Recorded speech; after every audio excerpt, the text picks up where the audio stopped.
Pascal Obispo, plus de voitures thermiques neuves dans 13 ans, puisque seules les voitures électriques pourront alors être immatriculées. Des voitures électriques beaucoup plus chères aujourd'hui que les voitures thermiques, dont on nous dit qu'on les amortit en remplaçant la pompe par la prise de courant. Et c'est loin d'être évident. Si on lit une enquête faite par le Figaro, nous sommes en compagnie de Sylvain Resser, journaliste auto au Figaro. Sylvain Resser, bonsoir. Bonsoir. Vous avez fait un trajet Paris-Sainte-Menou. Alors Sainte-Menou, c'est à l'est de Paris, en allant vers l'Alsace et la Lorraine. C'est là où était passé Louis XVI. Absolument. Avec une MG Marveleur, et ça a été plus coûteux qu'avec une voiture thermique, avec un litre de carburant à 2 €. Expliquez-nous. En fait, ce qui se passe aujourd'hui avec la voiture électrique, c'est que on se rend compte qu'on a un peu tous les tarifs d'électricité. Si vous rechargez demain votre voiture électrique chez vous, ça va pas vous coûter très cher. Par contre, si vous prenez l'autoroute et qu'il vous vient l'envie, comme ça m'est arrivé, d'aller à Sainte-Ménéhould, et que vous vous arrêtez à la station-service de l'autoroute pour refaire le plein d'électricité, là, évidemment, vous allez payer beaucoup plus cher, on va dire, le kilowattheure d'électricité. C'est ce qui m'est arrivé. Philippe Bilger.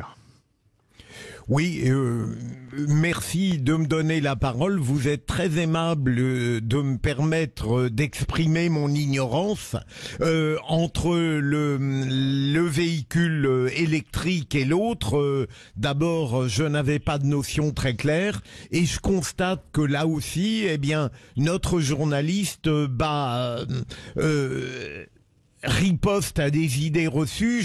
On n'aurait pas imaginé une seconde que l'électrique qui est prévu puisse être plus cher que la voiture traditionnelle. Ça montre que même dans ces domaines où on nous vante des choses qui paraissent incontestables sur le plan mécanique, il faut faire très attention.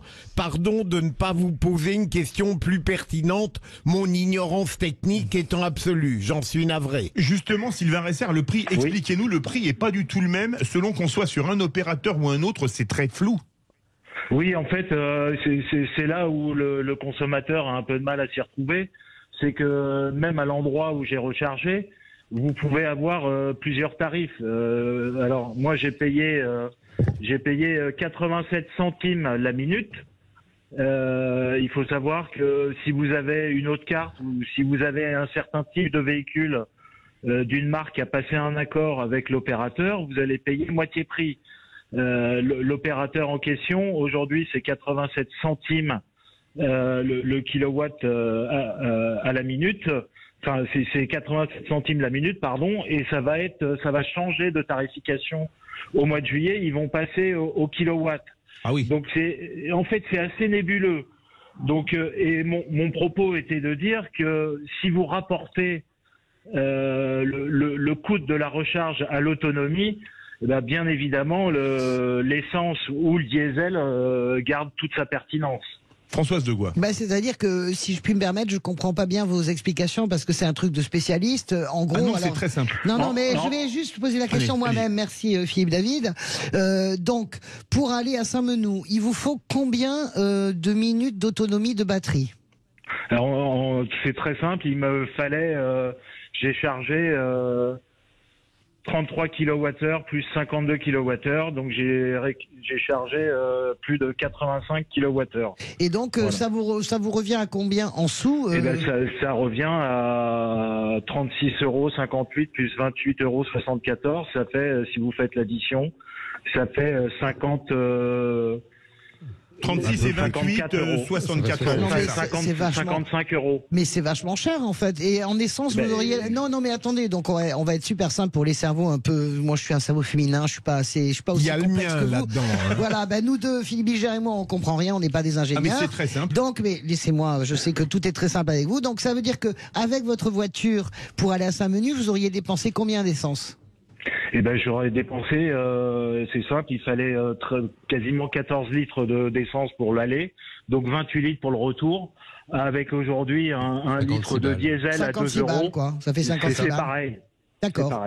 C'est pareil, et du coup, vous trouvez pas que, puisque c'est pareil, c'est mieux? Parce que moi, par exemple, la voiture est ça cher, c'est quand même pas pareil. Il faut savoir que l'électricité n'est pas taxée aujourd'hui, elle va être taxée. D'accord. C'est ça. Ok. Non, je vous dis ça parce que moi... la deuxième chose, c'est ça m'a pris quand même 1h15 de recharger. Je vous dis ça parce que j'ai l'occasion, comme je vis entre la France et l'Italie, tout le monde le sait maintenant, j'ai souvent l'occasion de louer maintenant de plus en plus à Rome, de plus en plus de voitures électriques en fait pour aller au bord de la mer, etc., etc. Bon, le seul problème c'est qu'elles ne font plus de bruit, donc on est en permanence obligé de klaxonner pour alerter les piétons. Mais quand même, mon sentiment c'est que à prix égal, c'est quand même tellement agréable. Là, je suis passé au scooter électrique également. Il y a un confort de l'électrique. Alors, je ne sais pas si c'est une illusion. Comme dit Philippe Bilger, j'ai l'impression qu'on est en train de perdre toutes nos illusions. En tout cas, il y a un confort réel de conduite avec une voiture et un scooter électrique que j'ai beaucoup de mal. Je ne veux plus repasser au thermique, par exemple, avec mon scooter. Mais ça, là, je vous rejoins, c'est indéniable. En termes d'agrément, le silence et d'avoir cette espèce de puissance disponible dès le démarrage, c'est très agréable.